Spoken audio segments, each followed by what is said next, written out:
stream watchers.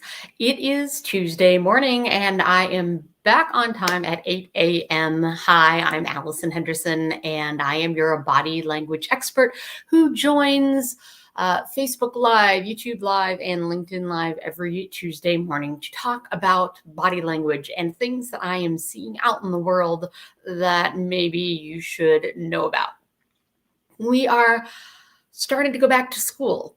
One of the reasons I can be on time today is because I have one son who we drive off to college tomorrow morning, and I have another who is already back in high school and he starts at 7 a.m. So it frees me up to come to you live at 8.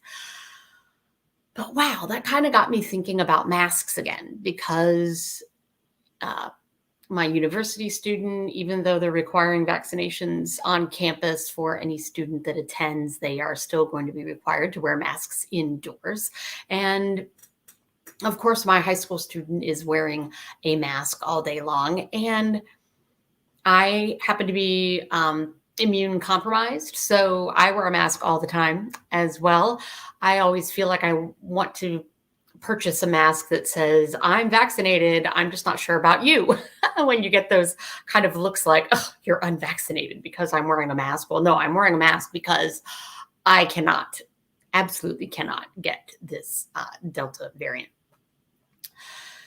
But what does this mean? Like, what has happened to our mass communication? It kind of got me thinking because I've been talking about mass communication all the way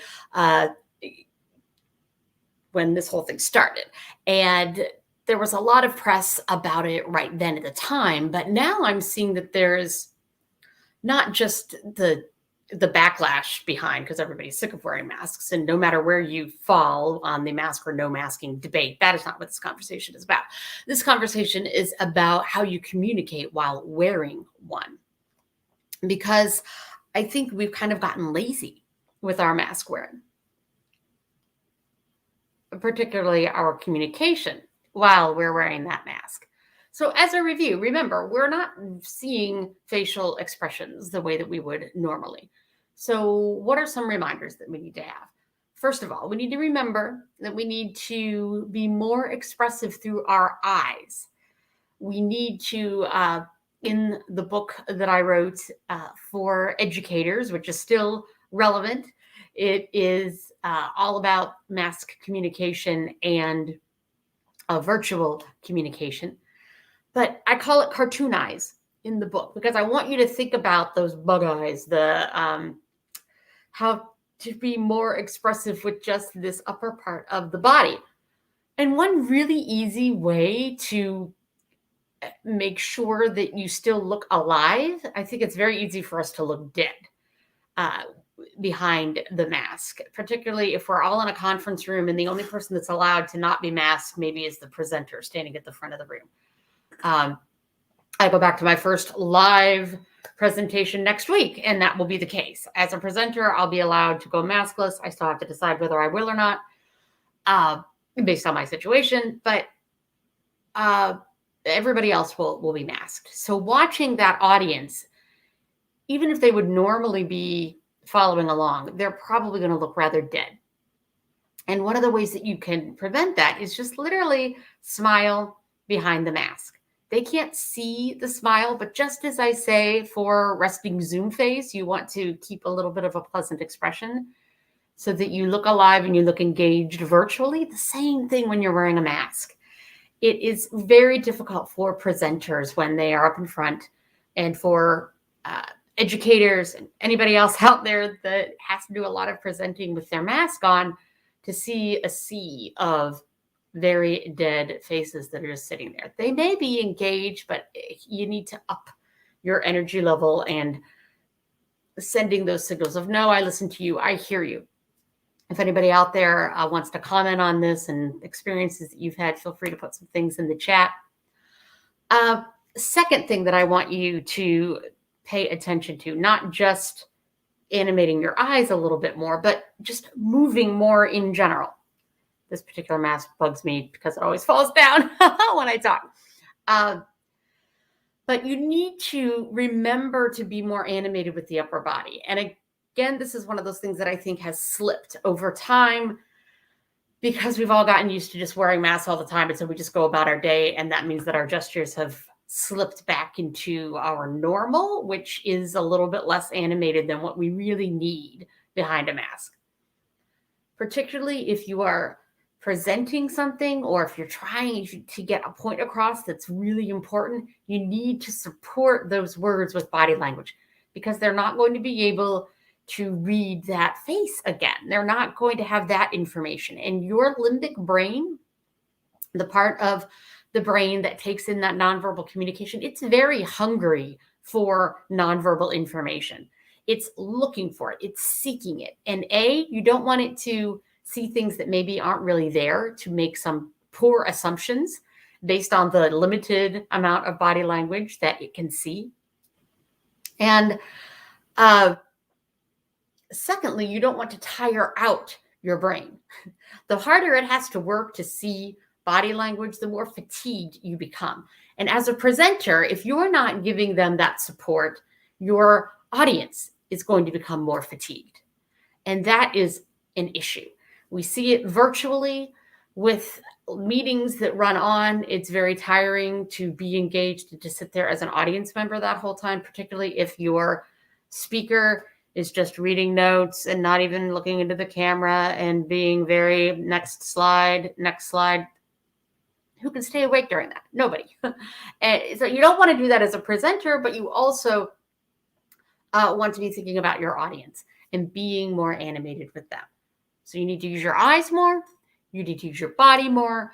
And thirdly, this is the one thing that definitely could be creeping back in, or maybe nobody has heard me talk about it, but it is one of the things in the book, is sarcasm. We can't do it. Okay. Sarcasm is not read through the mask because a lot of sarcasm comes, it's sarcasm because of the mouth. When we give that wry smile or facial expression, it's sarcastic or not supposed to be taken seriously. And with that mask on, that really goes away. And as the speaker, something that you say could be taken quite the opposite way, could be taken really badly if you either don't acknowledge it afterwards. If you hear it come out of your mouth, then you need to tell everybody, that was sarcasm, everybody. If you didn't know, I don't mean that to be taken seriously. If not, and you miss it, that's when you start to get those emails back to you like, what was that comment all about? Or people are, after the meeting, are like, oh no, what's happening here? And they're twittering around the water cooler behind their masks because of something that you said. We don't want that to happen. The same thing for educators. We don't want you to say something sarcastic to your students that they can't read, right, as sarcasm. So those are the three things. Move more, animate your eyes, no sarcasm. I'm going to ditch this for now because it is difficult to talk behind that mask, which is why I'm going to be getting some better ones with the thing up here on the nose to keep it on. But I do want to preview a little bit or let you know on a secret. I have a new online course coming out. Actually, I have two coming out.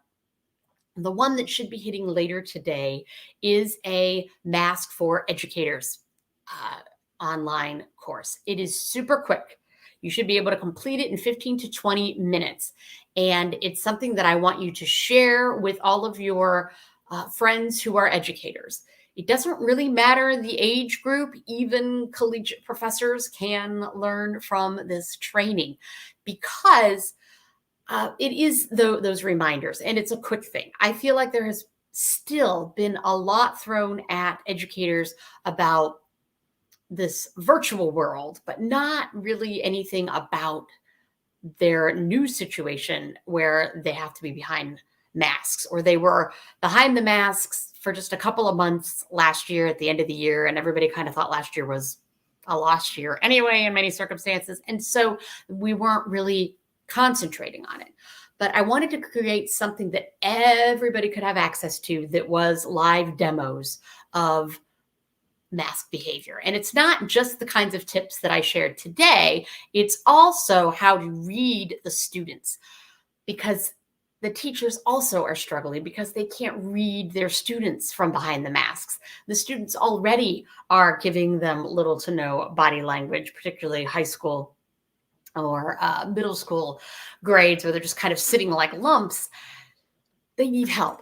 And so this course will be coming up later today. I'm going to go ahead and put this. It's at bodylanguage101.thinkific.com. And I don't know why this doesn't seem to be showing up, as it might be showing up on LinkedIn. I hope so. But it's saying there's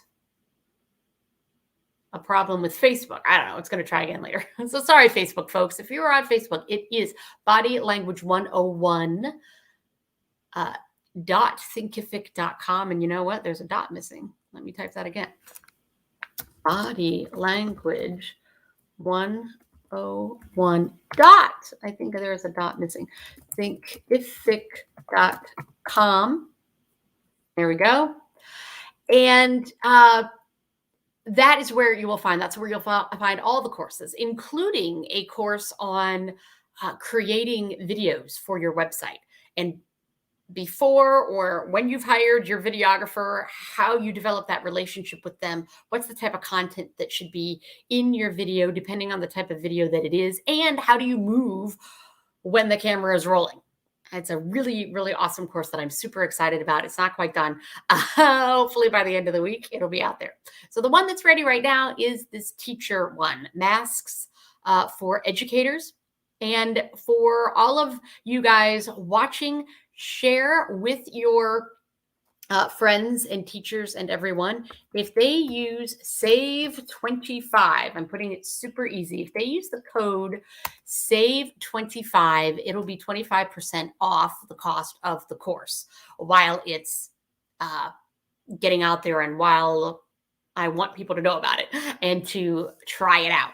So that is SAVE25.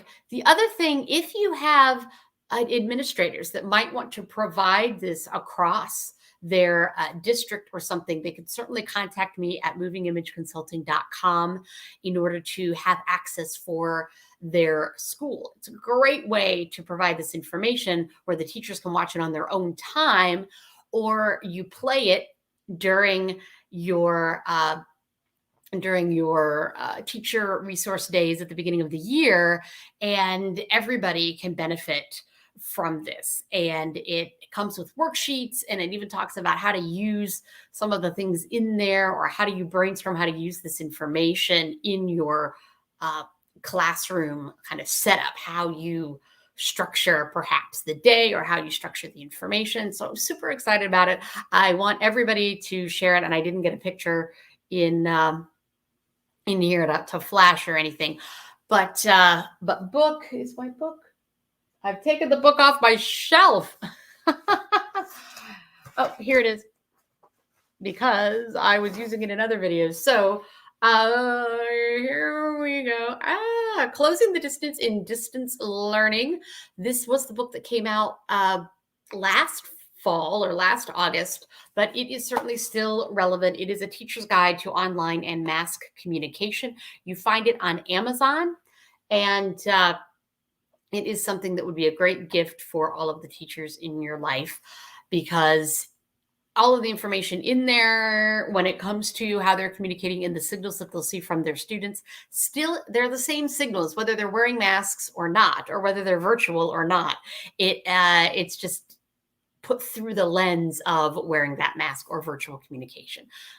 So when they're finished with this COVID land, and who knows how long this is going to be with the new variants and everything and booster shots and all that stuff that's going on right now, it is something that they can use in the future as well. So certainly encourage you to send this to your teacher and educator friends, or let your administrations know in the different school districts that you're in, because still super relevant, and it is out there available. Okay, everybody, that was really it. Don't forget, to continue to strive to have better communication, masks and virtually, that we need to use our bodies more, particularly our upper body, right? It's still what people are looking at, whether you're masked or not. We're still trained to look at faces, right? And it looks weird if we're not looking at people's faces. They, eyes up here, right? So you're not going to be looking necessarily very low for those body language signals. But your limbic brain is hungry for those. And remember, you don't want to tire out your brain by making it too difficult for it to see what it is that you're trying to say.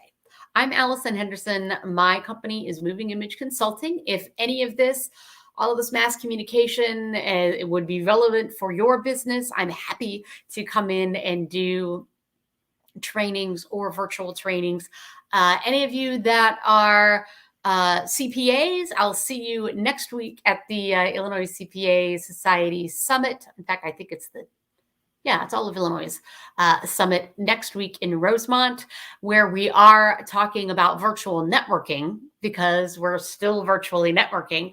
Obviously, it was kind of a title that was supposed to happen last year, and then they postponed the whole thing. So there will be lots of tips there. Look me up, contact me. If we're not LinkedIn friends, reach out and say that you've seen me on a live or on YouTube or wherever, and we should connect. Have a fantastic day. Enjoy the weather before it gets too hot and rainy later this week if you're in Chicagoland. Otherwise, wherever you are, know that I am here to support you in all of your communication needs. Have a great day.